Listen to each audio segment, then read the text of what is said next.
सुनना ध्यान से यहाँ पर, प्रोबेबिलिटी ये एक बहुत ही इंपॉर्टेंट चैप्टर रहता है।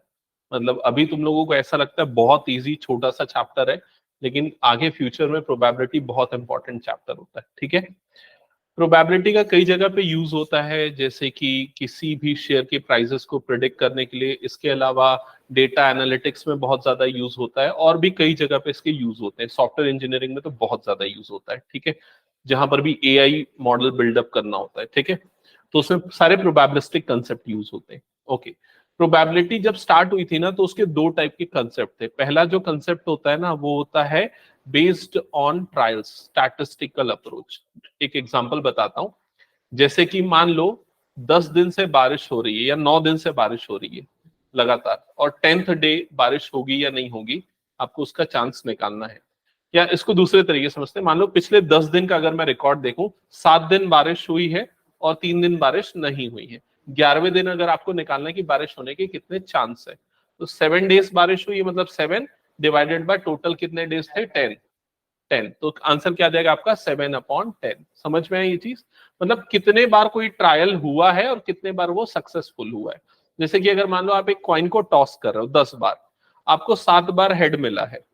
ठीक है, तो नेक्स्ट टाइम आपके हेड आने का चांस कितना होगा, तो आंसर क्या हो जाएगा, 7/10। मतलब कितने बार आपको फेवरेबल आउटकम मिला है डिवाइडेड बाय कितने बार आपने ट्राई किया था। ठीक है, ये स्टैटिस्टिकल अप्रोच होती है। लेकिन क्या होता है, प्रोबेबिलिटी की वो अप्रोच आजकल यूज में नहीं होती। आजकल यूज में जो होती है थ्योरेटिकल अप्रोच या फिर एक्सियोमेटिक अप्रोच। ठीक है, तो वो यहां से स्टार्ट होती है।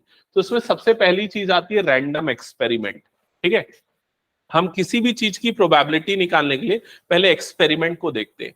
जैसे कि अगर आप लोग क्वेश्चन ध्यान होगा, टॉसिंग ए क्वाइन, रोलिंग ए डायस, या फिर एक कार्ड सेलेक्ट करना आउट ऑफ 52 कार्ड्स, ये एक कॉमन टाइप के एक्सपेरिमेंट होते हैं जिसमें आप आउटकम को प्रिडिक्ट नहीं कर सकते कि क्या आने वाला है। ऐसे एक्सपेरिमेंट को क्या बोला जाता है, रैंडम एक्सपेरिमेंट। समझ में आई ये चीज? फिर दूसरा वर्ड मैंने क्या लिखा है यहाँ पर, सैंपल स्पेस। तो जो भी आप एक्सपेरिमेंट परफॉर्म करोगे उसके कुछ आउटकम होंगे जिनको बोला जाता है सैंपल स्पेस। जैसे कि अगर आपने एक कॉइन को टॉस किया तो आउटकम क्या हो सकता है, या तो हेड आएगा या फिर क्या आएगा, टेल। तो ये हो गया, दोनों आउटकम क्या मिल गए, सैंपल स्पेस बन गए। अगर आपने एक डायस को रोल किया तो आउटकम क्या आ सकता है, 1 2 3 4 5 6, ये सब आ सकते हैं। तो इन सबको क्या बोला जाएगा, सैंपल स्पेस। तो एक सिंगल वर्ड में बोलूं, ये सारे पॉसिबल आउटकम का कलेक्शन होता है सैंपल स्पेस। समझ गए ये चीज? फिर उसके बाद आता है इवेंट। तो जिस चीज की हम प्रोबेबिलिटी निकालते हैं ना, उसको इवेंट बोलते हैं। ठीक है, तो इसको मैं ना एक पूरे सीक्वेंस में बताता हूं। सपोज, हाँ ध्यान इधर, सपोज रोलिंग ए डाइस, ये हमारा एक्सपेरिमेंट है। तो सैंपल स्पेस क्या होगा, 1 2 3 4 5 6। अब अगर मैंने पूछा what is the probability of getting an even number, even number आने की प्रोबेबिलिटी क्या है, तो वो मेरा इवेंट ई हो जाएगा। ये कैपिटल ई का मतलब है इवेंट ई, ये उसका नाम है। और गेटिंग इवन नंबर, ये मेरा इवेंट हो जाएगा, गेटिंग इवन नंबर्स। समझ में? और इवन नंबर्स हमारे पास कौन से, कौन कौन से, 2 4 6, ये हो गए।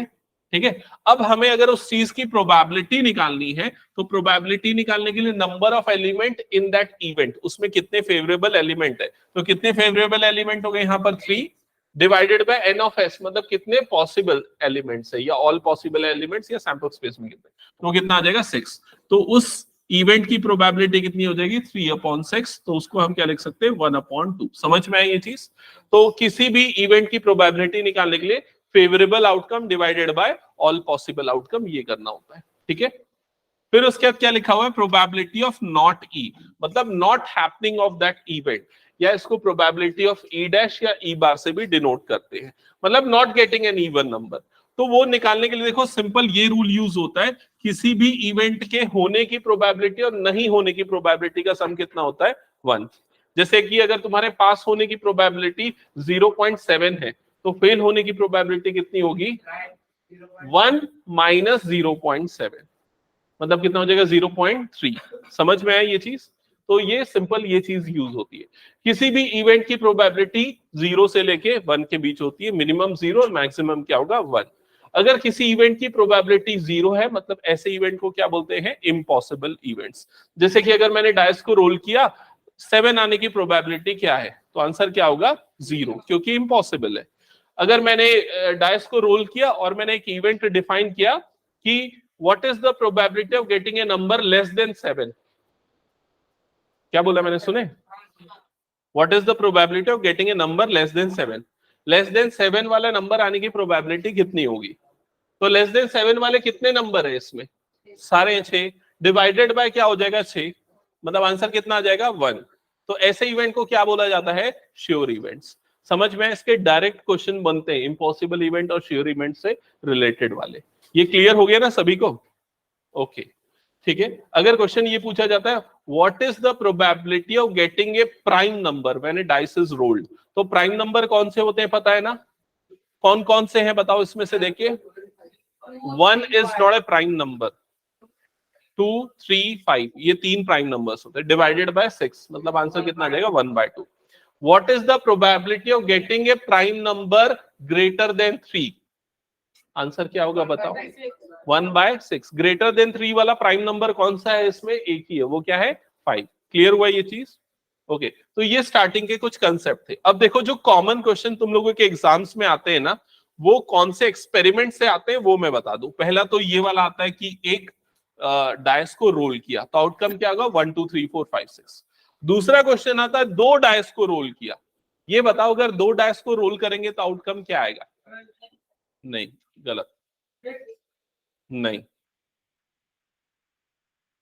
अगर हम 2 डाइस को रोल करेंगे तो टोटल या ऑल पॉसिबल आउटकम आने के लिए हम देखो दोनों के आउटकम को लिखते हैं D1 और D2। तो पहले डाइस में क्या आ सकता है? 1 2 3 4 5 6 ये आ सकता है। दूसरे डाइस में क्या आ सकता है? अगेन 1 2 3 4 5 6 ये आ सकता है। अब देखो कॉम्बिनेशन क्या बनेगा, पहले में 1 दूसरे में 1 तो 1 1, फिर पहले में 1 और दूसरे में क्या आ गया 2, समझ रहे हो ना? फिर अगला क्या हो जाएगा 1 3, फिर अगला क्या हो जाएगा 1 4, नेक्स्ट क्या आ जाएगा 1 5 और नेक्स्ट क्या आ जाएगा 1 6। समझ में आई ये चीज? और क्या होगा 2 1 2 2 2 3 ऐसा करते हुए क्या हो जाएगा 2 6। तो टोटल कितने पॉसिबल आउटकम्स होंगे? 36 पॉसिबल आउटकम्स होंगे। क्लियर हुआ ये चीज? अगर 3 डाइस को रोल करें, अच्छा एक और सुनना ध्यान से, एक डाइस को रोल किए तो 6 आउटकम, 2 डाइस को रोल किए तो कितना आउटकम? 36। एक डाइस को 2 बार रोल करेंगे तो भी कितने आउटकम आएंगे? सेम 36। 3 डाइस को रोल करेंगे तो कितने आउटकम्स आएंगे? नहीं नहीं नहीं नहीं, 216। और 4 डाइस को रोल करेंगे तो कितने आउटकम्स आएंगे? 6 का पावर 4 इतने आउटकम है। कौन बोला 6 का पावर 4? 6 का क्यूब किसने बोला था? नहीं, वो कुछ और बोला था। ठीक है, हाँ उसने 3 का क्यूब बोला था। तो समझ में आया? इसका मतलब क्या है, अगर हम किसी भी इवेंट को रिपीटेडली परफॉर्म कर रहे हैं तो एक बार परफॉर्म करने में जितने आउटकम आ रहे हैं उसकी पावर में लगा दो n, मतलब कितने बार वो रिपीट कर रहे हैं। ठीक है,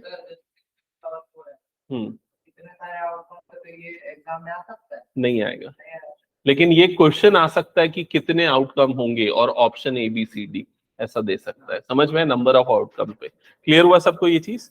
अब एक कॉइन को टॉस करते हैं तो कितने आउटकम आते हैं? 2। 2 कॉइन को टॉस करेंगे तो कितने आउटकम आएंगे? 4। HH HT TH और TT। 3 कॉइन को टॉस करेंगे तो कितने आउटकम आएंगे? नहीं, आंसर क्या आएगा? 8। मैंने अभी बताया ना 2 की पावर क्या हो जाएगा यहाँ पर? 3। अगर 4 कॉइन को टॉस करेंगे तो कितने आउटकम्स होंगे? 2 की पावर 4 मतलब कितना हो जाएगा? 16। समझ में आई ये चीज? नहीं आया? वैदिक क्लियर हुआ? ठीक है, तो ये डायरेक्ट क्वेश्चन बन सकता है कि नंबर ऑफ पॉसिबल आउटकम कितने होंगे अगर एक ही चीज को बार बार परफॉर्म कर रहे हैं या बहुत सारी एक जैसी चीज को एक बार परफॉर्म कर रहे हैं। क्लियर हुआ ये चीज? ठीक है, अब इसके बाद जो 3 कॉमन क्वेश्चंस जो आप लोगों के आते हैं, एक तो आता है क्वाइन पे बेस्ड। तो क्वाइन का स्ट्रक्चर सबको पता होना चाहिए। एक बार टॉस किया तो HH, एक बार टॉस किया तो HT, 2 बार किया तो HH HT TH और TT। ये ठीक है ना? ओके, फिर उसके बाद ये अभी मैंने डाइस का बता दिया। और थर्ड जो होता है सबसे इंपॉर्टेंट वो होता है कार्ड्स का। कार्ड्स का स्ट्रक्चर सबको पता है? कार्ड्स का नहीं पता तो इधर पे देख लो एक बार। टोटल कितने कार्ड्स होते हैं? 52। और ये कार्ड्स 2 कैटेगरी में डिवाइडेड होते हैं। एक होता है रेड और दूसरी कैटेगरी कौन सी होती है? ब्लैक। रेड के कितने होते हैं? 26 और ब्लैक के भी कितने होते हैं? 26। अब रेड कार्ड फर्दर दो पार्ट में डिवाइडेड होते हैं और ब्लैक कार्ड भी फर्दर दो पार्ट में डिवाइडेड होते हैं। एक क्या होता है रेड में? हार्ट, और दूसरा क्या होता है? डायमंड। और ब्लैक में क्या होता है? क्लब, और दूसरा कौन सा होता है? स्पेड। आई थिंक इसको स्पेड बोलते हैं ना, ये होता है स्पेड। अच्छा, ये मैं भूल जाता हूँ। ये क्लब, ये स्पेड, ओके करेक्ट। ये होता है स्पेड और ये होता है क्लब। क्लियर हुआ ये सबको? ओके। अब इसमें ना ये जो कार्ड्स हैं ये 13 होते हैं, ये भी 13 होते हैं, ये भी 13 होते हैं और ये भी 13 होते हैं। अब इसमें एक इंपॉर्टेंट कार्ड की कैटेगरी होती है जिनको बोला जाता है फेस कार्ड्स। उसमें आता है जैक, क्वीन और किंग। ये तीनों क्या होते हैं? Face cards. ठीक है, एस फेस कार्ड नहीं होता है। ठीक है, वो सब में आता है जैक, क्वीन और किंग, जैक, क्वीन और किंग। ठीक है, तो अगर मैं पूछूं total number of face cards कितने होते हैं? जोकर 52 कार्ड्स के पैक में नहीं आता है, वो यहां पर आ जाते हैं कई बार। ठीक है, ओके। सो टोटल कितने फेस कार्ड्स होते हैं? अगर ये क्वेश्चन पूछा जाए तो आंसर कितना होगा? 12। सबको क्लियर? कितने ब्लैक फेस कार्ड्स होते हैं? 6। क्लियर हुआ? 6। 26 क्यों बोल रहे हैं? ठीक है, क्लियर सबको ये चीज? अब ये बताओ रेड किंग, लाल बादशाह, कितने होते हैं? 2। तो ये क्लियर हो गया सबको ये चीज? याद मतलब ये स्ट्रक्चर तुमको ध्यान रखना ही पड़ेगा, ऐसा पूछा जाएगा। कितने बच्चों ने कार्ड आज तक नहीं खेला, नहीं देखा? हाँ, तो तुम लोगों को तो याद करना ही पड़ेगा फिर। ठीक है, क्योंकि ये सब चीजें पूछी जाती है। ओके, कितने नॉन फेस कार्ड्स होते? ये टोटल कितने होते हैं? 12। 52 में से 12 को माइनस करो तो कितना हो जाएगा? 40। तो टोटल नॉन फेस कार्ड्स कितने होते हैं? 40। क्लियर हुआ ये चीज? तो ये स्ट्रक्चर आपको पता होना चाहिए क्योंकि इससे रिलेटेड क्वेश्चन भी आता है। ओके, चलो अब स्टार्ट करते हैं हम क्वेश्चन सॉल्व करना। तो एक्सरसाइज 4.1 क्वेश्चन नंबर 1 इधर सामने देखते चलो। नोटबुक में कुछ नोट करने की जरूरत नहीं जब तक मैं बोलूं ना। ठीक है, तो फर्स्ट क्वेश्चन वैदिक पढ़ना, क्या लिखा है? Probability of an event E plus probability of event not E is equal to 1. Answer क्या होगा इसका? 1। ये अभी हमने देखा था थोड़ी देर पहले। नेक्स्ट क्वेश्चन, क्वेश्चन पढ़ना। हाँ आर्यन। हाँ, The probability of an event that cannot happen is dash. हाँ, जो इवेंट हो नहीं सकता उसकी प्रोबेबिलिटी क्या होगी? आंसर क्या है? 0। हाँ, Such an event is called impossible events. Third point पढ़ो एक बार। हाँ Nikhil. probability of an event that is certain to happen is dash. Such an event is called. Certain होना है तो उस इवेंट को उसकी प्रोबेबिलिटी क्या होती है? 1। और ऐसे इवेंट को क्या बोलता है? Sure event. ठीक है, फिर उसका क्वेश्चन नंबर 5 पे आते हैं। फिफ्थ क्वेश्चन पढ़ना माधवी। हाँ sorry, 4th। Sum of probabilities of all the elementary events of an experiment is 1. हाँ, तो ये बताओ इस वर्ड का मतलब समझ में? एलिमेंट्री इवेंट क्या होता है? नहीं आया समझ में तो पहले इसका मतलब समझो। हमने अगर एक डायस को रोल किया तो आउटकम्स क्या होंगे? 1 2 3 4 5 6 होंगे। ठीक है, अब इसमें इवेंट क्या क्या बन सकते हैं? बहुत सारे बन सकते हैं। Getting an even number, getting an odd number, getting a prime number, ये बहुत इवेंट बन सकते हैं। लेकिन अगर मैं बोला गेटिंग 1, ये मेरा एक इवेंट है। गेटिंग 2 ये मेरा दूसरा इवेंट है। गेटिंग 3 ये मेरा तीसरा इवेंट है। तो ऐसे इवेंट जिसमें एक ही वैल्यू होती है उसको बोला जाता है एलिमेंट्री इवेंट। समझ में आया ये चीज? तो ये बोल रहा है सारे एलिमेंट्री इवेंट की प्रोबेबिलिटी का सम कितना होगा? तो आंसर क्या होगा? 1। क्योंकि पहले 1 आने की प्रोबेबिलिटी कितनी हो जाएगी? 1/6। 2 आने की प्रोबेबिलिटी भी कितनी होगी? 1/6। और सभी की प्रोबेबिलिटी कितनी होगी? 1/6। सबको ऐड करोगे तो कितना हो जाएगा? 6/6, जो कि क्या आ जाएगा? 1। क्लियर सबको ये? फिफ्थ क्वेश्चन पढ़ना। हाँ शौर्य पढ़।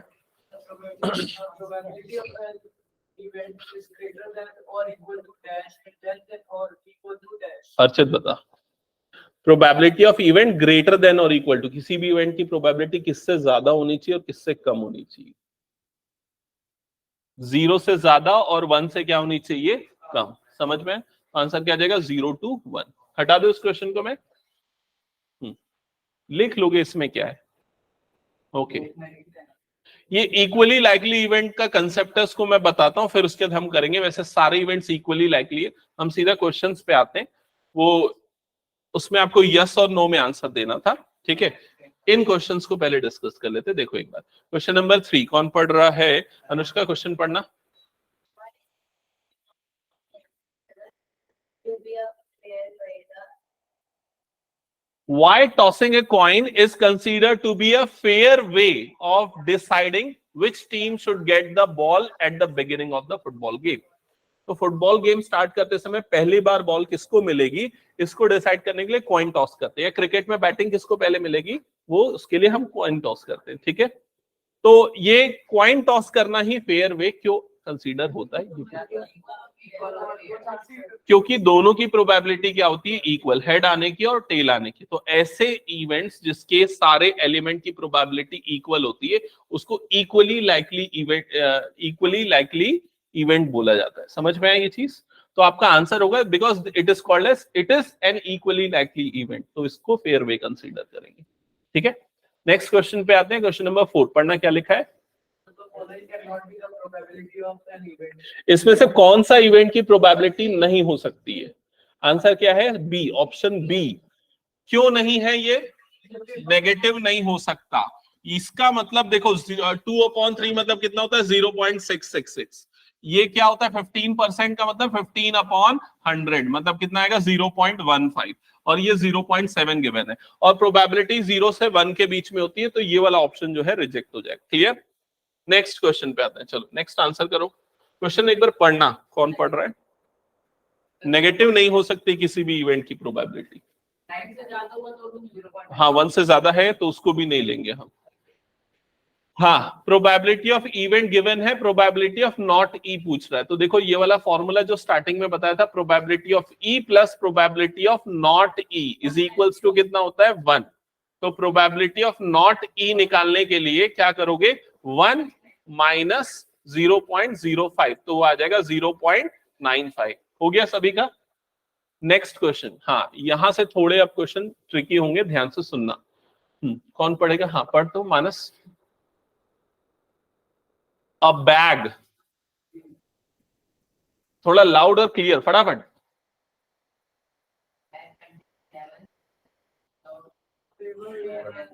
ये बेसिक प्रॉब्लम बहुत सारे बच्चों में अभी वाले जनरेशन में आ रही है। उन लोग क्वेश्चन नहीं पढ़ पाते हैं।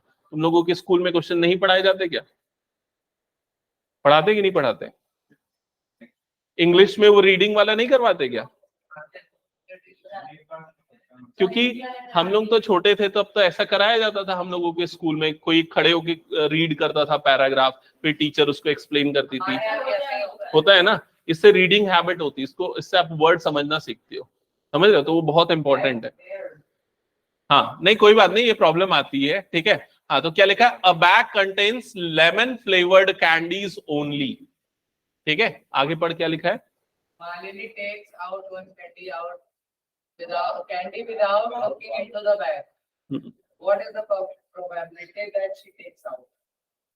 Takes out an orange flavoured candy. तो मालिनी ने एक कैंडी को पिक किया, उसके ऑरेंज फ्लेवर्ड कैंडी होने की प्रोबेबिलिटी कितनी होगी? आंसर क्या है? 0। और उसके क्या हो रहा है? लेमन फ्लेवर्ड कैंडी होने की प्रोबेबिलिटी कितनी होगी? तो आंसर क्या है? 1, ठीक है। Next question. हाँ युगांश पढ़ना question. It is the given that in a group of 3 students, the probability of 2 students not having the same birthday is 0.992. What is the probability that the 2 students have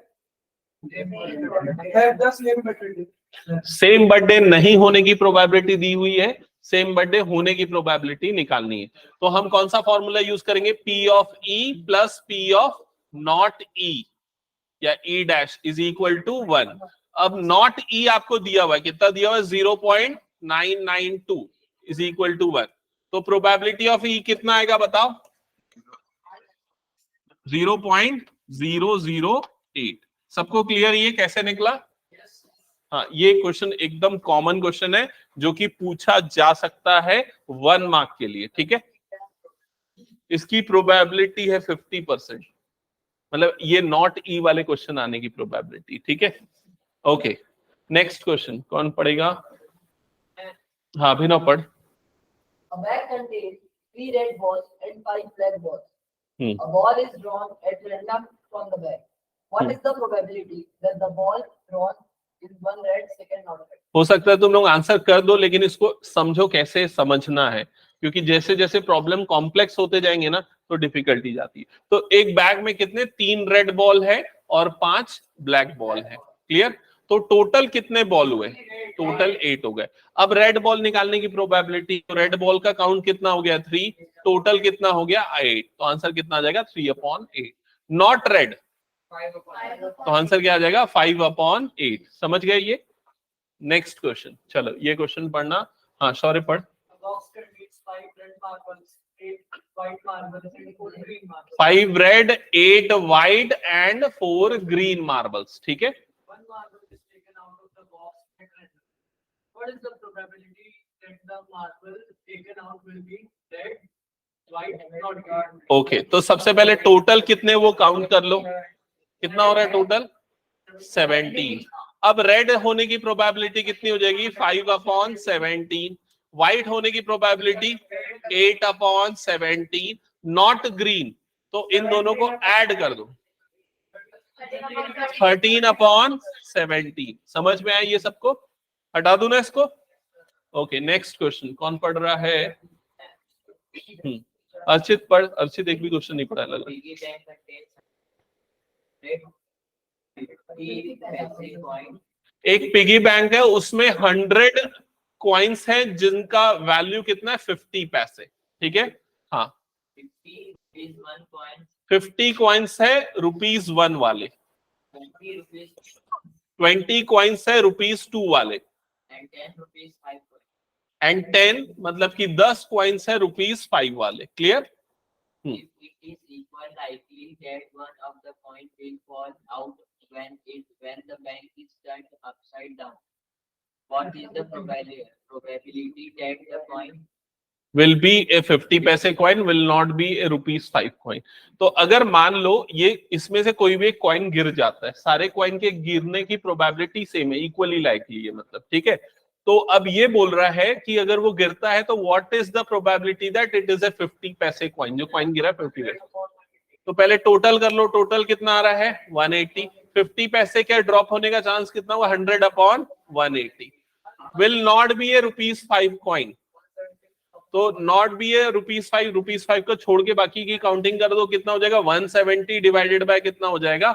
180। समझ में आया सबको ये? Okay, next. हाँ चलो पढ़ो, कौन पढ़ रहा है? हाँ निखिल पढ़। Who buys a fish from a shop from his aquarium? The shopkeeper takes out one fish and at random from a tank containing 5 male fish and 8 female fish. What is the probability that the fish taken out is a male fish? Okay, इसमें ये भी लिखा है सी figure. अब मेरे को ये नहीं पता कि फिगर देख के क्या समझ में आ जाएगा, 5/8. ठीक है? तो सिंपल डेटा से ही आप समझ सकते हो टोटल कितने फिश हो गए? 13। What is the probability that fish is male? तो कितने मेल फिश है? 5। तो आंसर कितना आ जाएगा? 5/13। क्लियर? Next question. ये वाला गेम देखे होगे तुम लोग, उसमें कसिनो वगैरह में दिखाता है इस टाइप का, ये एरो रहता है, उसको रिवॉल्व करते हैं। एरो नहीं रहता उसमें, शायद बॉल वाला रहता है। The ball will हाँ। be there. हाँ ओके, सो अब इस क्वेश्चन को पढ़ना। हाँ आर्यन पढ़ना, आप लाइन से पढ़ते चलेंगे। हाँ, A game of chance consists of spinning an arrow which comes to rest pointing at one of the numbers 1 to 3 to 5 to 7 8, and these are equally likely outcomes. What is the probability that it will be point at 8, an odd number, a number greater than 2, a number less ठीक than है 9? ठीक है। अब ये देखो यहाँ पर arrow को स्पिन कर रहे हैं, 8 पे आके रुकेगा, उसकी कितनी प्रोबेबिलिटी ये पूछ रहा है। तो आंसर कितना हो जाएगा? 1/8। अब ये बोल रहा है ऑड नंबर पे रुकेगा, उसकी कितनी प्रोबेबिलिटी है? 4/8। अब ये पूछ रहा है ग्रेटर देन 2 पे रुकेगा, कितनी प्रोबेबिलिटी होगी? 6/8। ग्रेटर देन 2 वाले कितने नंबर है? काउंट कर लो। समझ में आ रहा है ना सबको कैसे कर रहे हैं? हाँ, नंबर लेस देन 1 क्लियर हुआ सबको? 8/8। ठीक है। अब अच्छा, अगर ऐसा क्वेश्चन ना पिछले 1-8 सालों पहले आया हुआ है, मान लो अगर ये ऐसा मैं स्ट्रक्चर बना रहा हूं, यहां पर ये हो गया एरो, ठीक है? ये एरो जो है ना, ये 3 रीजन हो गए, फर्स्ट, सेकेंड और थर्ड। क्लियर हुआ ये चीज? एरो को हमने घुमाया, उसके 2 पे रुकने की प्रोबेबिलिटी कितनी है बताओ। 1/3. हाँ 1/3. आंसर करेक्ट है इसका 1/4। कैसे 1/4? 1 क्योंकि दो रीजन का सिर्फ 1 ले लेना है। नहीं देखो, ऐसे क्वेश्चन को सॉल्व करने के लिए ना, ये वाला जो पार्ट तुम लोगों को दिख रहा है ना, ये एक्चुअली क्या है, क्वाड्रेंट ऑफ सर्कल है। समझ में आ रहा है ना? सर्कल का 1/4 पोर्शन। सर्कल का एरिया कितना होता है? πr²। ठीक है, तो हमारे लिए पूरा सर्कल जो है उसका एरिया कितना हो गया? πr²। और फेवरेबल आउटकम मतलब इसमें रुकने की प्रोबेबिलिटी, इसका एरिया कितना होगा? ये 1/4 है ना सर्कल का, तो इसका एरिया कितना होगा? 1/4 πr²। और पूरे सर्कल का एरिया कितना हो गया? πr²। तो ये दोनों कट जाएगा, तो आंसर कितना आ जाएगा यहाँ पर? 1/4। समझ में आया कि नहीं? मैथमेटिकली अगर देखा जाए, अगर ऐसे ही डायरेक्टली ऑब्जर्व करके बता रहे हो तो बड़ी आसानी से बता सकते हो। ये 1/4 पार्ट है पूरे रीजन का, ऐसा ही है ना, तो उसका एरिया कितना आ जाएगा? 1/4। अच्छा ये बताओ, वो 2 पे रुकेगा, उसकी कितनी प्रोबेबिलिटी, 1 पे रुकने की कितनी प्रोबेबिलिटी होगी? 1/2, क्योंकि वो हाफ ऑफ सर्कल हो गया। क्लियर हुआ ये चीज? ठीक है, तो ऐसे क्वेश्चन आ सकते हैं। नेक्स्ट क्वेश्चन नंबर 13, कौन रीड कर रहा है? तो पढ़ लिया था ना? हाँ अभी वो जो आप क्वेश्चन पूछे उसका प्रोबेबिलिटी कितनी है कि वो के बीच स्टार्ट है।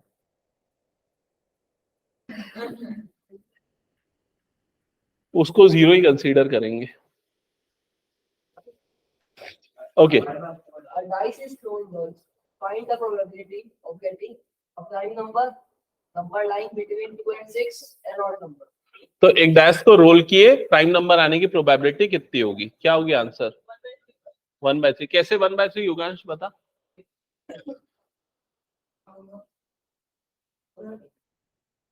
हाँ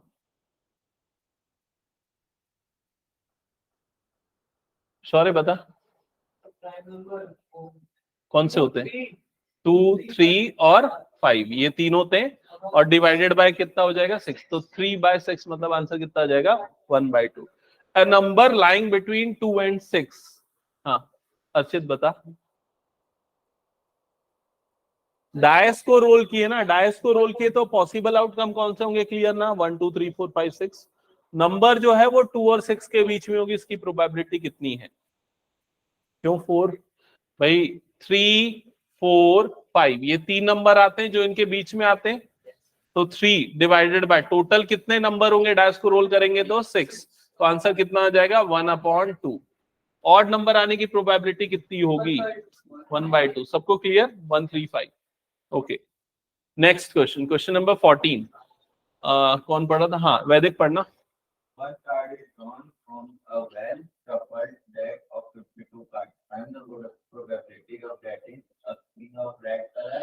हाँ बस स्टॉप। तो 52 कार्ड्स का पैक है, उसमें से एक कार्ड हम पिक कर रहे हैं, तो वो रेड किंग होगी, उसकी प्रोबेबिलिटी कितनी है? तो रेड किंग कितने होते हैं ये बताओ पहले? 2 होते हैं ना? अरे अभी तो यहाँ पर बताया था मैं। ये देखो, ये किंग और ये भी किंग, रेड कलर के कितने किंग होते हैं? 2 डिवाइडेड बाय कितना हो गया? 52। तो आंसर टोटल कार्ड लेंगे ना हम, ठीक है, तो आंसर कितना आ जाएगा? 2/52। सबको क्लियर ना? ये कहाँ गए थे हम? यहाँ पर। हाँ तो फर्स्ट वाले का आंसर कितना आ जाएगा? 2/52। सेकंड में बोला है ए फेस कार्ड, तो कितने फेस कार्ड होते हैं? 3, जैक क्वीन और किंग, एक सूट के अंदर। एक सूट मतलब एक वो उसके अंदर, और कितने सूट्स होते हैं? टोटल 4। तो total number of face cards कितने हो जाएंगे? 12।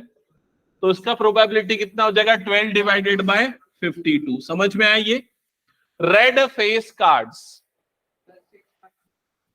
तो फेस कार्ड टोटल 12 होते हैं, लेकिन उसमें से आधे ब्लैक होते हैं और आधे क्या होते हैं? रेड। तो इसने बोला रेड फेस कार्ड्स, तो आंसर कितना आ जाएगा? 6 डिवाइडेड बाय 52। समझ में है? इसको सिंप्लीफाई कर देना, मैं अभी ये नंबर्स बस बता रहा हूं, ठीक है। नेक्स्ट क्या पूछा है? द जैक ऑफ हार्ट, तो हार्ट का जैक एक ही होता है, तो उसका आंसर कितना आ जाएगा? 1/52। स्पेड, स्पेड पूरा एक सूट होता है, उसके टोटल कितने कार्ड्स होते हैं? 13। स्पेड मतलब याद आया, वो हमने 4 कैटेगरी बनाई थी 13 वाले, तो स्पेड कौन सा होता है उसमें? काला पान जिसको बोलते हैं मेरे ख्याल से ना। हाँ सर उसको चिड़ी बोलते हैं। हाँ, मैंने ये उल्टा लिख दिया, मैं सही लिख रहा था, किसी ने मुझे चेंज कराया था। हाँ, क्योंकि ये जो होता है स्पेड यही होता है, हाँ, और ये होता है क्लब।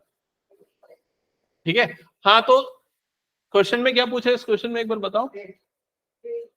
स्पेड के कितनी प्रोबेबिलिटी होगी, तो स्पेड टोटल कितने होते हैं 13, तो आंसर कितना आ जाएगा 13/52। नेक्स्ट क्वेश्चन क्या है, एक बार चेक करना, क्वीन ऑफ डायमंड, तो आंसर कितना आ जाएगा 1/52। डायमंड में एक ही क्वीन होती, ठीक है। ओके, नेक्स्ट क्वेश्चन पे आते हैं, 15th क्वेश्चन। कार्ड्स वाले हैं सर। हाँ, आगे कार्ड्स में बताया ना, 3 कैटेगरी के क्वेश्चन ज्यादातर आते हैं इसमें। हाँ, मानस पढ़ना। Five cards and has the 10 jack, queen, king and 10th jack, queen, king and ace of diamond. Of diamonds, ये सारे डायमंड्स के ना,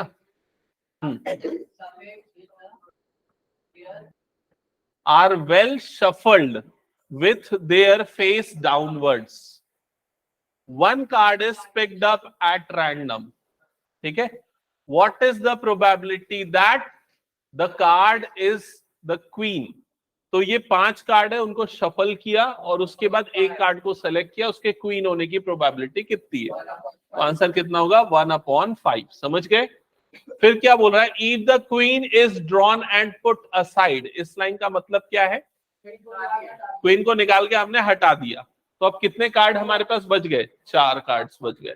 What is the probability that second card picked up is an ace? तो second card के S आने की probability 1/4।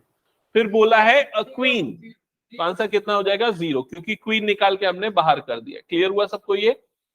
Okay, चलो next question, 16th question. कौन पढ़ रहा है? हाँ, पढ़ना सॉरी।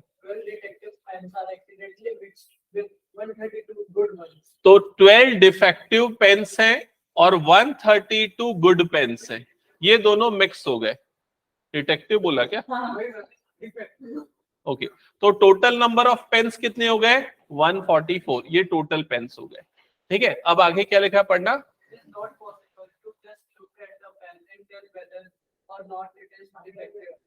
तो देख के अपन नहीं बता सकते डिफेक्टिव है या नहीं। हाँ, Determine the probability that the pen taken out is a good one. तो इसमें से एक पेन को निकाल रहे हैं, उसके अच्छे पेन होने की क्या प्रोबेबिलिटी। तो अच्छे पेन कितने हैं 132 डिवाइडेड बाय टोटल कितने पेन है 144, ये हो जाएगी उसकी प्रोबेबिलिटी। समझ गए ना ये सभी? गलत बोला ना? बाकी लोगों को समझ में आया ये? Next question. हाँ हाँ, A lot of 20 bulbs contain 4 defective ones. One bulb is drawn at random from the lot. What is the probability that this bulb is defective? तो 20 बल्ब्स है, जिसमें कितने डिफेक्टिव बल्ब्स हैं 4 डिफेक्टिव, और बाकी जो बच गए कितने बच गए 16, वो नॉन डिफेक्टिव बल्ब्स है। इनमें से एक बल्ब को निकाल रहे हैं और उस बल्ब के डिफेक्टिव होने की प्रोबेबिलिटी क्या होगी अनुष्का 4/20, क्योंकि कितने डिफेक्टिव है उसका काउंट, टोटल कितने उसका काउंट। क्लियर सबको ये? सेकंड पढ़ना आगे। Suppose the bulb drawn in first is not defective and is not replaced. इस लाइन का मतलब समझ में, पहली बार जो हमने बल्ब को सेलेक्ट किया वो डिफेक्टिव नहीं था और उसको रिप्लेस नहीं किया गया, मतलब उसी के अंदर छोड़ दिया गया। ठीक है, फिर उसके बाद आगे क्या लिखा है पढ़ना। Now one bulb is drawn at random from the rest. What is the probability that this bulb is not defective? अब उसके बाद उसमें से एक बल्ब को हमने क्या किया, निकाला, अब उसके डिफेक्टिव नॉट डिफेक्टिव होने की प्रोबेबिलिटी क्या होगी। तो कोई चेंज होगा क्या? जितने बल्ब थे उतने ही रहेंगे, क्योंकि नॉट रिप्लेस्ड है, हमने बल्ब को रिप्लेस नहीं किया हुआ है। हाँ, तो कितना क्या बोला, what is the probability that this bulb is not defective. तो नॉट डिफेक्टिव वाले कितने 16/20। किस चीज की प्रोबेबिलिटी निकालनी, नॉट डिफेक्टिव की निकालनी है ना। आंसर कितना आ जाएगा 16/20। क्लियर सबको ये? ओके, नेक्स्ट क्वेश्चन एक बार इसको अटेम्प्ट करो। मैं 1 मिनट आया ना,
जस्ट अ सेकेंड, मैं क्वेश्चन एक बार फिर से पढ़ लूं। क्या लिखा है? Suppose the bulb drawn in the first is not defective and not replaced.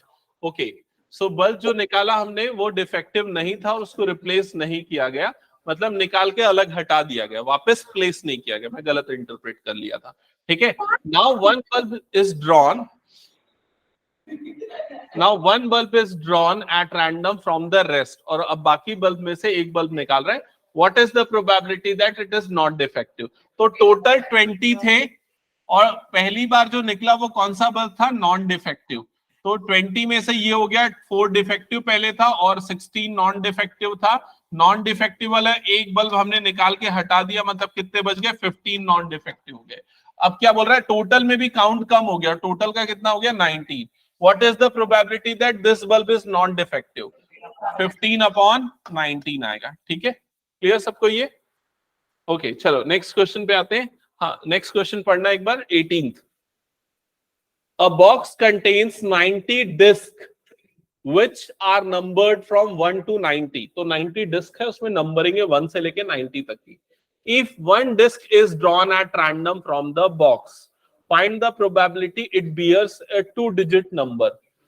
तो अगर 1 से लेके हम 90 तक में जाए, 1 2 3 4 5 6 7 ऐसा करते हुए 9 तक, ये जो नंबर्स है ये कौन से नंबर्स है? 1 digit number.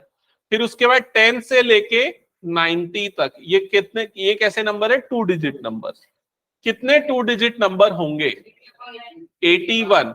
Total 81 2 digit number होंगे, क्योंकि 1 से लेके 90 तक टोटल कितने नंबर हो गए? 90। उसमें से 9 को माइनस कर दो तो 81 नंबर्स होंगे जो 2 डिजिट वाले होंगे। अब ये बोल रहे 2 डिजिट नंबर के सेलेक्ट होने की प्रोबेबिलिटी कितनी है? तो आंसर कितना आ जाएगा? 81 upon 90। A perfect square number, तो 1 से 90 के बीच में कौन कौन से परफेक्ट स्क्वायर नंबर है? 1 4 9, ये 1 का स्क्वायर, 2 का स्क्वायर, 3 का स्क्वायर, फिर 16, 4 का स्क्वायर, फिर 25, 36, 49, 64, फिर कौन सा नंबर आता है? 72 कहां से आता है? 81। That's it.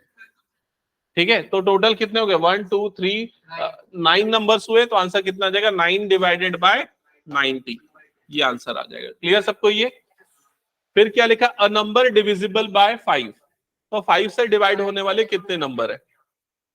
हाँ, तो आप सीधा क्या करो, सुनो, 90 को डिवाइड कर दो 5 से, कितने बार में जाएगा? 5 1 जा 5, 5 8 जा 40। तो 18 नंबर्स ऐसे होंगे जो कि 5 से डिविजिबल है। समझ में आई ये चीज? तो 5 से डिविजिबल वाले नंबर होने की प्रोबेबिलिटी कितनी होगी? तो आंसर आ जाएगा 18 डिवाइडेड बाय 90। क्लियर सबको ये? ओके, नेक्स्ट क्वेश्चन पे आते हैं। हाँ, ये क्वेश्चन एक बार पढ़ना Anushka. A child has a diet. The child has a diet whose six face show the letter as given below: A, B, C, D, E, or A. A diet is thrown once. What is the probability to get an A? हाँ, तो बता ए आने की probability कितनी होगी Archit? 2 upon 6। D आने की probability कितनी होगी मानस?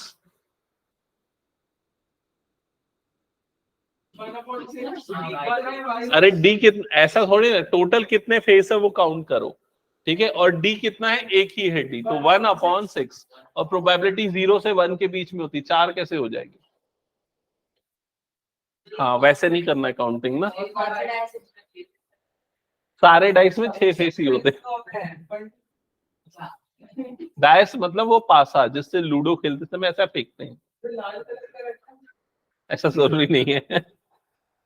ओके,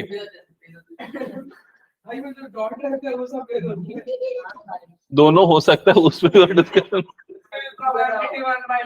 हाँ, एक मिनट, सामने ध्यान दो इधर। हाँ, नेक्स्ट माधवी क्वेश्चन पढ़ना।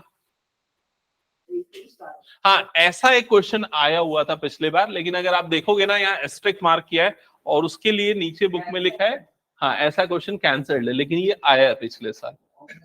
ठीक है, तो इसलिए ध्यान से सुनना समझना। हाँ, Suppose you draw a die at random on the rectangular region shown in figure 14.6. what is the probability that it will land inside the circle with diameter 1 meter? तो ये देखो एक रेक्टेंगुलर ये टेबल है और उसमें यहाँ पर एक सर्कल बना हुआ है, इसके डायमेंशन आपको दिए हुए हैं 2 और 3, लेंथ और ब्रेड्थ गिवन है, और ये जो सर्कल बन रहा है इसका रेडियस आपको दिया हुआ है, रेडियस कितना है 1। अब क्वेश्चन में क्या पूछ रहा है, अगर डायस को रोल करोगे तो वो डायस इस सर्कल में आएगा, उसकी कितनी प्रोबेबिलिटी है। तो इसके लिए मैंने एक एग्जांपल कराया था, याद आया ना, एक दिया था सर्कल बना के, वही मेथड यूज होगा। हमारे लिए फेवरेबल आउटकम क्या है, फेवरेबल है कि इस सर्कल के अंदर आना चाहिए। तो सर्कल का एरिया का फॉर्मूला क्या होता है, पाई आर स्क्वायर। तो पाई और आर की वैल्यू कितनी दी हुई 1, तो 1 स्क्वायर, समझ में, divided by all possible outcome. तो वो जो डाइस है वो कहाँ लैंड कर सकता है, पूरे टेबल में, और पूरे टेबल का एरिया कितना है 6, तो 2 3 सा कितना हो जाएगा 6, तो आंसर कितना आ जाएगा इसका पाई बाय 6। क्लियर हुआ सबको ये? ओके, हटा रहा हूं फिर इसको मैं। हाँ यही है आंसर। अब डिपेंड करता है, आप कर भी सकते हो, यहीं पर भी छोड़ सकते हो, ठीक है। ओके, यूजुअली देखो यहाँ आंसर यही छोड़ना चाहिए अनटिल एंड अनलेस उसने मेंशन ना किया use pi is equal to this, ठीक है। क्वेश्चन नंबर 21 पे आते हैं। हाँ फिर से, A lot of function of 144 ball pen of which 20 are defective. तो देखो टोटल कितने बॉल पेन्स हैं 144, और उसमें कितने डिफेक्टिव हैं 20, कितने नॉन डिफेक्टिव हैं 124 नॉन डिफेक्टिव है। हाँ आगे पढ़ना। And the other are the good. Judy will buy a pen if it is good, but will not buy if it is defective. The shopkeeper draws one pen at random and gives it to her. What is the probability that she will buy it? She will not buy it. तो वो कब bye करेगी, जब pen क्या होगा अच्छा, और pen अच्छा होने की प्रोबेबिलिटी कितनी होगी। अगर उसको अच्छा पेन मिल रहा है तो मतलब टोटल कितने अच्छे पेन है 124, टोटल नंबर ऑफ पेन्स कितने 144। She will buy, what the probability that she will buying the pen is 124 divided by 144। वो कब बाय नहीं करेगी, जब उसको डिफेक्टिव पेन मिलेगा, और डिफेक्टिव पेन होने की प्रोबेबिलिटी कितनी हो जाएगी 20 डिवाइडेड बाय 144। सबको क्लियर हो गया ये चीज? ओके चलो नेक्स्ट क्वेश्चन पे आते हैं। हाँ अब ये वाला क्वेश्चन ना बहुत इंपॉर्टेंट है, तो ध्यान से समझना। इसने एक टेबल रेफर करने बोला है, लेकिन वो टेबल आप लोग बनाओगे, उसको रेफर नहीं करना है बुक से, उसको बनाना है, और उसके पहले इस क्वेश्चन को समझते हैं, ठीक है। अच्छा क्वेश्चन इसमें भी नहीं दिया, वो उसी के रेफरेंस में दिया हुआ है, ठीक है। चलो टेबल बनाते हैं। मैं एक्सपेरिमेंट बता रहा हूं क्या है, 2 डाइस को एक साथ रोल करना, ये एक एक्सपेरिमेंट है। तो 2 डाइस अगर एक साथ रोल होंगे तो आउटकम पहले डाइस का क्या हो सकता है 1 2 3 4 5 6, दूसरे डाइस का भी आउटकम क्या हो सकता है 1 2 3 4 5 6। जल्दी जल्दी ये मेरे साथ बनाना है, सबको टेबल बनाओ जल्दी। हाँ ये हो सकते हैं। तो फर्स्ट आउटकम क्या आ जाएगा इसमें 1 1, सेकेंड आउटकम क्या आएगा 1 2, नेक्स्ट क्या आएगा 1 3, नेक्स्ट विल बी 1 4 1 5, और ये क्या हो जाएगा 1 6। फिर क्या आ जाएगा 2 1 2 2 2 3 2 4 2 5 2 6, 3 1 3 2 3 3 3 4 3 5 3 6, 4 1 4 2 4 3 4 4 4 5 and 4 6, 5 1 5 2 5 3 5 4 5 5 and 5 6, 6 1 6 2 6 3 6 4 6 5 and 6 6। तो ये टोटल पॉसिबल आउटकम्स होंगे। सबको यहां तक क्लियर?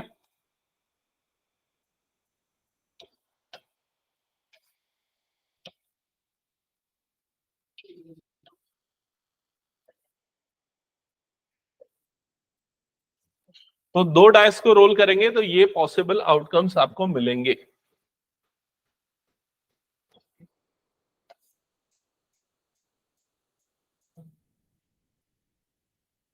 हो गया, सबने लिख लिया? हाँ अब आते हैं क्वेश्चंस पे। तो क्वेश्चन में क्या लिखा हुआ है देखो इसमें, अरे उसमें क्या है इसको देखने की भी जरूरत पड़ेगी क्या? 11, 12, 13 ऐसा करके 16 तक, फिर 21, 22 से 26 तक, बस। ओके हाँ, अब इधर पे आ जाओ सब सामने, इधर पे ध्यान देना। क्या लिखा है फर्स्ट क्वेश्चन में? फर्स्ट क्वेश्चन में ये वाली लाइन पढ़ो, sum on two dice, event given है, ठीक है, सम ऑन टू डाइस। तो सम ऑन टू डाइस में क्या लिखा है? पहले 2, फिर क्या लिखा है? 3, 4, 5, 6, ऐसा करते हुए क्या आ गया? 12।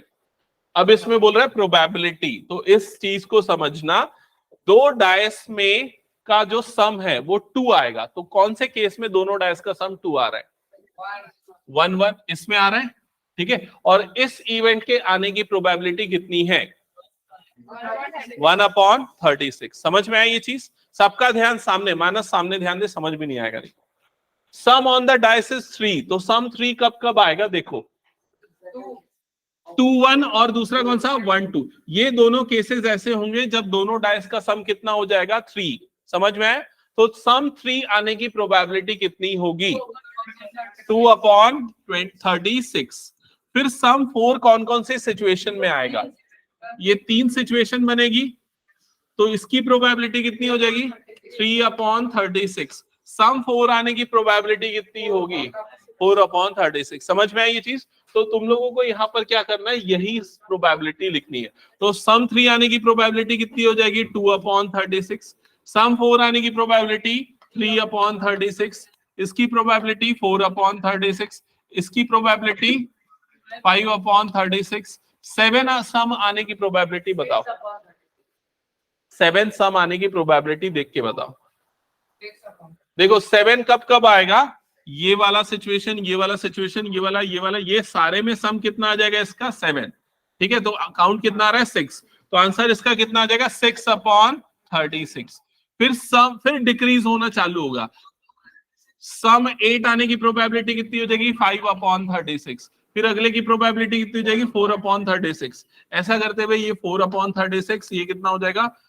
3/36, और ये हो जाएगा 2/36, और लास्ट सम 12 आने की प्रोबेबिलिटी 1/36। सम 12 मतलब दोनों में 6 आया है। समझ में आया ये चीज? ठीक है, तो ये क्लियर सबको table.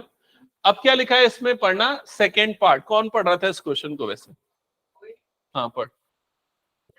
Argues that there are 11 possible outcomes: 2, 3, 4, 5, 6, 7, 8, 9, 10, and 11, and 12.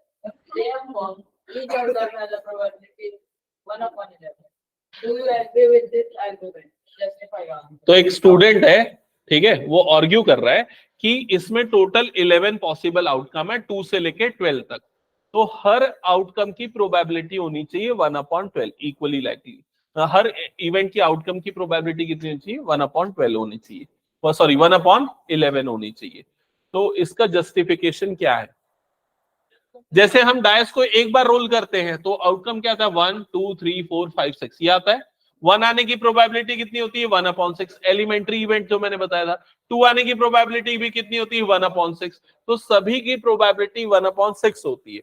तो वैसे ही यहां पर सभी की प्रोबेबिलिटी 1/11 क्यों नहीं है? इसका रीजन आपको देना है। हाँ, इसका एक सिंगल वर्ड में आंसर होगा, बिकॉज ये जो इवेंट्स हैं ये इक्वली लाइकली इवेंट्स नहीं है। जितने बार 2 आ रहा, जितने बार सम 2 आ रहा है उतने बार सम 3 आ रहा है, नहीं रहा है। समझ में आ रहा है ये चीज? तो आपका आंसर होगा the events are not equally likely, hence his argument is wrong. Clear हुआ ये चीज? नेक्स्ट क्वेश्चन पे आते हैं। Question number 23। हाँ पढ़ना। Again consists of talking of one rupee coin 3 times and noting outcome each time. Okay पहले experiment समझो, यही रैंडम एक्सपेरिमेंट है। एक क्वाइन को टॉस कर रहे हैं, कितने बार टॉस कर रहे हैं? 3 बार टॉस कर रहे हैं। कितने आउटकम होंगे ये बता दो। 8, 12. कितने आउटकम्स होंगे? 8 आउटकम्स होंगे। मैंने बताया ना, एक बार टॉस करने में कितने आउटकम होते हैं? 2। और कितने बार रिपीट कर रहे हैं उसको? 3 बार। तो 2⁻³ मतलब आंसर कितना आ जाएगा? 8। तो कितने आउटकम्स होंगे? 8। समझ गए ये? अब वो आउटकम की लिस्टिंग करो, बताओ कौन कौन से होंगे। पहले तीनों में हेड आ गया, पहले 2 में हेड, फिर 1 में टेल, फिर हेड टेल हेड, फिर टेल हेड हेड। मैं देखो एक पैटर्न फॉलो कर रहा हूँ, वो पैटर्न समझोगे ना तो गलती नहीं होगी। तीनों हेड, फिर 2 हेड और एक टेल का कॉम्बिनेशन बना दिया, फिर उसके बाद क्या रहेगा, 2 टेल और एक हेड का कॉम्बिनेशन बनाऊंगा तो क्या बनेगा, TTH, THT और HTT, समझ में। और फिर आखिरी में क्या हो जाएगा, तीनों टेल मतलब ट्रिपल टी। काउंट कर लो 8 आ रहा है कि नहीं आ रहा है, आ रहा है 8, ठीक है। अब ये हनीफ ने जब भी, जो भी पर्सन है उसने जब कॉइन को 3 बार टॉस किया तो ये पॉसिबल आउटकम होंगे, क्लियर। अब क्या लिखा है पढ़ो इसके बाद, कौन पढ़ो। Hanif wins if all the tosses give the same result, i.e. That means, that means 3 heads or 3 tails and loses otherwise. Calculate the loses probability- otherwise, loses otherwise. Calculate the probability that Hanif will lose the game. Okay तो अगर उसके तीनों outcome same आए तो वो जीतेगा। तो कब जीतेगा, ये आने पे जीतेगा और ये आने पे जीतेगा। तो उसके जीतने की प्रोबेबिलिटी 2/8, उसके हारने की प्रोबेबिलिटी पूछा है क्वेश्चन में, आंसर कितना हो जाएगा 6/8। सबको समझ में आ गया ये, ओके। नेक्स्ट क्वेश्चन पे आते हैं, क्वेश्चन नंबर 24। हाँ, कौन पढ़ेगा क्वेश्चन, हाँ पढ़। A dice is thrown twice. What is the probability that 5 will not come up either time? 5 will come up at least once. ये बहुत इंपॉर्टेंट क्वेश्चन है, बताओ। अच्छा क्वेश्चन याद रखना, मैं आ रहा हूं यहां पर इस टेबल पे। तो क्वेश्चन क्या था, एक डायस को कितने बार रोल कर रहे हैं, 2 बार, तो कितने आउटकम होंगे, 2 कैसे होंगे, 36 बताया फिर 12 पे आ गया, कौन बोला 12। तो एक डायस को 2 बार रोल करेंगे तो कितने आउटकम होंगे, 36, क्लियर ये चीज। अब फर्स्ट पार्ट में क्या पूछा है क्वेश्चन में, 5 will not come in either of the dice, मतलब दोनों में 5 नहीं आना चाहिए, ये बोल रहा है। तो अब इसमें से देखो दोनों में 5 नहीं आएगा, ऐसा वाला कैसा कितना केस बन रहा है। हाँ अब देखो यहां पर इसको हटा देते हैं, कौन से हटा रहा हूं, देखो ये वाला हो गया और ये वाला हो गया, मैंने ये हटा दिया पूरा, समझ रहे हो ना ये चीज। तो ये ऐसे आउटकम्स है जिसमें क्या आ रहा है, हमारे पास 5 आ रहा है। तो कितने, काउंटिंग कर लो, इधर पे 6 हो गए और इधर पे 5 हो गए, मतलब कितने होंगे 11 आउटकम्स ऐसे हैं जिसमें 5 आ रहा है कम से कम एक बार या एक से ज्यादा बार। तो कितने बार 5 नहीं आ रहा है, 36 - 11 मतलब कितना आ जाएगा 25। तो 25 ऐसे आउटकम है जब 5 नहीं आ रहा है, तो उसकी प्रोबेबिलिटी कितनी हो जाएगी, 25 डिवाइडेड बाय 36। समझ में आई ये चीज। हाँ, और सेकेंड पार्ट में क्या पूछा है, पढ़ो। एटलीस्ट 1 का मतलब क्या होता है, कम से कम एक बार आना है, तो उसकी प्रोबेबिलिटी कितनी होगी, कम से कम एक बार आना मतलब ये वाला और ये वाला पूरा काउंट होगा, समझ में। तो आंसर कितना आ जाएगा 11/36। अभी मैं क्वेश्चन को घुमा के पूछ रहा हूं, समझना और आंसर बताना। What is the probability that 5 will come up at most 1 time, नहीं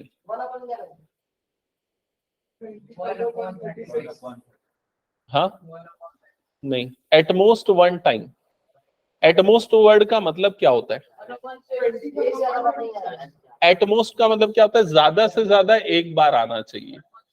एक मिनट सुन लो, तुम लोग सब गलत आंसर बोल रहे हो, तुम लोग पहले क्वेश्चन को रूट से समझ नहीं रहे हो। एटमोस्ट वंस का मतलब क्या होता है, कम से ज्यादा एक बार आना चाहिए 5। तो इस स्टेटमेंट का मतलब ज्यादा से ज्यादा एक बार, मतलब एक से ज्यादा वाले काउंट को हमको इसको नहीं लेना। समझ में आई ये चीज। तो एक से ज्यादा वाला कितना काउंट है, एक ही काउंट है, ठीक है। और उससे कम वाले सारे लेने, तो कितने लेंगे फिर इसमें हम, 10 क्यों लेंगे भाई, नहीं। एटमोस्ट 1/5 आना चाहिए, मतलब ज्यादा से ज्यादा एक बार 5 आना चाहिए, ठीक है। और एक भी बार 5 नहीं आना चाहिए, वो भी तो उसकी काउंटिंग में आएगा ना। अच्छा मान लो तुम लोगों के पेरेंट्स ने बोला कि ज्यादा से ज्यादा एक सब्जेक्ट में फेल होना, तो क्या है, अगर तुम पास हो गए तो भी तो एलिजिबल हो गए ना उस कंडीशन के हिसाब से। समझ में आया कि नहीं ये चीज? तो इसका मतलब आंसर कितना हो जाएगा, इस वाली काउंटिंग को छोड़ दो और बाकी पूरी काउंटिंग लो, तो कितना आ जाएगा आंसर 35 डिवाइडेड बाय 36। क्या समझ में आया सभी को क्या बोल रहा हूं मैं? एटमोस्ट 1 टाइम 5 आना चाहिए अगर ये लिखा है, ज्यादा से ज्यादा एक बार आना चाहिए, वो मतलब है उसका। आएगा चलेगा। अच्छा, ये क्वेश्चन सबसे ज्यादा किस में क्रिएट होता है मैं बता रहा हूं, ऐसे वाले क्वेश्चन में क्रिएट होता है। समझना, अभी मैं क्वेश्चन फ्रेम कर रहा हूं। एक कॉइन को 3 बार टॉस किया, what is the probability of getting at most 2 head? At most 2 head आने की प्रोबेबिलिटी क्या है? अब एटमोस्ट 2 हेड का मतलब ज्यादा से ज्यादा 2 हेड आने चाहिए, तो आप किसको किसको काउंटिंग में लोगे? आप लोगे 2 हेड वाले को, आप लोगे 1 हेड वाले को, और आप लोगे 0 हेड वाले को, सभी को। समझ में आई ये चीज? कब कब लोगे? जब यहां पर स्टेटमेंट लिखा है एटमोस्ट 2 हेड, अगर ऐसा लिखा है तब। ठीक है, तो अब 2 हेड वाले कितने हैं, 1 हेड वाले कितने हैं, 0 हेड वाले कितने, पूरे काउंटिंग कर लो, तो कितना आ जाएगा 7। आंसर कितना आ जाएगा 7/8। 0 हेड मतलब सारे टेल हो गया ये वाला। हाँ होगा ना? नहीं है समझ में? ओके देखो, एक मिनट, बातें नहीं, इधर ध्यान से सुनना। देखो, अगर कभी भी कोई वर्ड ऐसा यूज हो रहा है, एटलीस्ट 2 हेड, इसका मतलब क्या है, कम से कम 2 हेड होने चाहिए। तो आप इसमें काउंटिंग में कौन कौन से लोगे जिसमें 2 हेड आ रहे हैं? 2 हेड वाले मतलब कौन कौन से हैं, एक बार यहां पर मैं लिख देता हूं। HHT और क्या हो गया HTH और क्या हो गया THH। और एटलीस्ट 2 हेड मतलब 2 हेड को तो लेना है और 2 से ज्यादा हेड को भी लेना है, तो मतलब इसको अलावा हम कौन सा लेंगे, 3 हेड वाला, और उसकी काउंटिंग कौन सी आएगी, HHH। समझ में आई ये चीज सभी को? तो एटलीस्ट 2 हेड की प्रोबेबिलिटी कितनी हो जाएगी अब तुम लोगों की बताओ? 4 डिवाइडेड बाय 8, मतलब आंसर कितना आ जाएगा 1/2। क्लियर ये चीज? अब आते हैं एटमोस्ट वर्ड पे, अभी बोलना बंद करो, इधर पे सुनो ज्यादा। एटमोस्ट 2 हेड, एटमोस्ट वर्ड का मतलब होता है ज्यादा से ज्यादा, तो ज्यादा से ज्यादा 2 हेड आने चाहिए, तो 2 हेड वाले को हम काउंटिंग में लेंगे, 1 हेड वाले को भी हम काउंटिंग में लेंगे, और 0 हेड वाले को भी हम काउंटिंग में लेंगे। हाँ, 2 से ज्यादा वाले को हम काउंटिंग में नहीं लेंगे। समझ में एटमोस्ट वर्ड का मतलब? तो इसमें कौन कौन से काउंटिंग में आएंगे? सिर्फ ये वाला काउंटिंग में नहीं आएगा, बाकी पूरा इसमें काउंटिंग में आएगा। तो टोटल कितने बच गए 7, तो आंसर कितना आ जाएगा 7/8। क्लियर हुआ ये चीज? अच्छा, अब ये बताओ, समझ गए तो एटमोस्ट 1 हेड की प्रोबेबिलिटी कितनी होगी? 4/8। एटमोस्ट 1 हेड मतलब ज्यादा से ज्यादा 1 हेड आना चाहिए, तो किसको किसको काउंटिंग में लोगे? 1 हेड वाले पूरे और 0 हेड वाले को भी लोगे, तो आंसर कितना आ जाएगा 4/8। ये बहुत इंपॉर्टेंट बनता है, ऐसा क्वेश्चन एनसीईआरटी में नहीं दिया है, लेकिन एटलीस्ट एटमोस्ट पे आता है क्वेश्चन। ठीक है, ओके चलो आगे बढ़ते हैं नेक्स्ट। हाँ, इस क्वेश्चन पे आते हैं, क्वेश्चन नंबर, ये हो गया था ना लास्ट क्वेश्चन। ओके, इसमें कौन सा आर्ग्यूमेंट करेक्ट है और कौन सा आर्ग्यूमेंट करेक्ट नहीं है, ये आंसर देना है। तो फर्स्ट आर्ग्यूमेंट क्या है अनुष्का, पढ़ना simultaneously. Three possible outcomes: 2 head, 2 tail, or one of each. Therefore, for each of the outcomes, the probability is 1/3. तो अगर हम 2 कॉइन को टॉस करेंगे तो 3 पॉसिबल आउटकम होंगे। पहले ही आंसर क्या हो गया, फॉल्स। कितने पॉसिबल आउटकम हुए युगांश? 8। क्यों 8 होंगे भाई?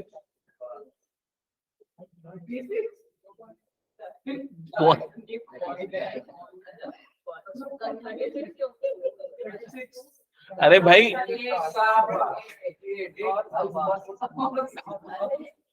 हाँ बताओ माधवी कितने होंगे?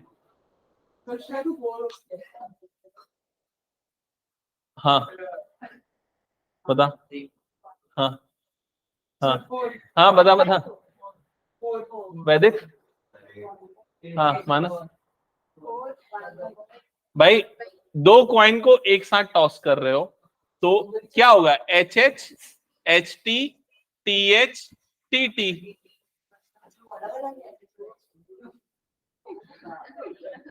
अभी थोड़ी देर पहले हमने वैसा ही क्वेश्चन किया ना,